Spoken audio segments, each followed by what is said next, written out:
ଆଜି ଆମେ ଦେଖିବା ଯେ ଯେଉଁ ଭାଇମାନେ ସବୁ ଗାଡ଼ି କଲର୍ କୁହାହେଲା, ଯେଉଁ ବାର କୁହାହେଲା, ସେତିକି ସେମାନେ ଗାଡ଼ି କରିବେ, କିଛି ଅସୁବିଧା ନାହିଁ।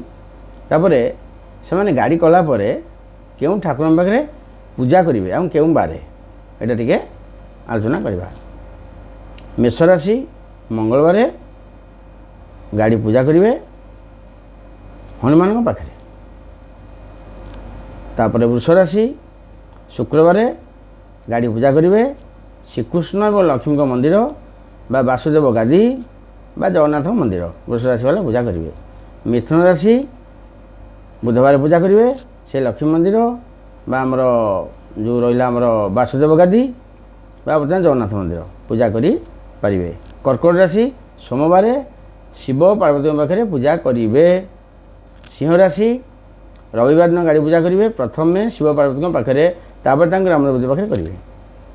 କନ୍ୟା ରାଶି ବୁଧବାର ଦିନ ଗାଡ଼ି ପୂଜା କରିବେ କେଉଁଠି ନା ଜଗନ୍ନାଥ ଲକ୍ଷ୍ମୀଙ୍କ ପାଖରେ ବା ଆମର ଯେଉଁ ରହିଲା ଶାଳଗ୍ରାମ ବାସୁଦେବ ଗାଦି ବାସୁଦେବ ମନ୍ଦିର ଏସବୁ ପୂଜା କରିପାରିବେ।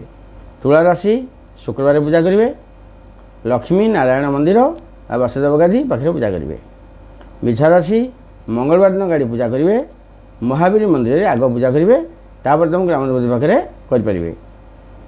ତାପରେ ଧନୁରାଶି ଗୁରୁବାର ଦିନ ଗାଡ଼ି ପୂଜା କରିବେ ଆଗ ଶିବ ପାର୍ବତୀଙ୍କ ପାଖରେ, କାହିଁକିନା ତାଙ୍କର ଇଷ୍ଟ ହେଲେ ଶିବ ପାର୍ବତୀ, ଧନୁରାଶିଙ୍କର ପୂଜା କରିବେ, ତାପରେ ତାଙ୍କର ଇଷ୍ଟ ଦେବତା ଯେଉଁ ତାଙ୍କର ଠାକୁରାଣୀ ସବୁ ପୂଜା କରିବେ।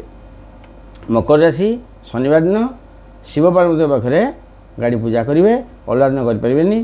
ଶନିବାର ତାଙ୍କର ମିତ୍ରବାର, ଶିବ ପାର୍ବତୀ ଇଷ୍ଟ ଦେବତା, ସେ ବର୍ତ୍ତମାନ ଶନିବାର କରିବେ। କୁମ୍ଭ ରାଶି ସେ ଶନିବାର ଗାଡ଼ି ପୂଜା କରିବେ। ମୀନ ରାଶି ସେ ଗୁରୁବାର ଗାଡ଼ି ପୂଜା କରିବେ ସେ ଶିବ ପାର୍ବତୀ ମନ୍ଦିରରେ।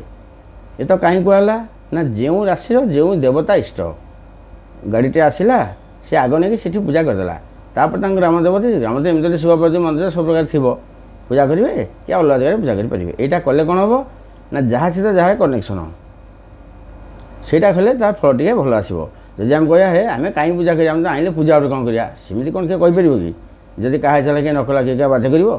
ଯଦି ଆମେ ଧାରାରେ ଚାଲୁଛେ, ଧାରା ହେଉଛି ଏଇଆ କଲେ ନିଶ୍ଚିନ୍ତ ସେ ଗାଡ଼ି ଆକ୍ସିଡେଣ୍ଟ କମ୍ ହେବ ଏବଂ ଗାଡ଼ି ଭଲ ସୁଟ୍ କରିବ, ଏତେ ତିଳା ଦେଇ ବାଉଳା ନାହିଁ। ହରି ଓମ୍ ତତ୍ସତ୍।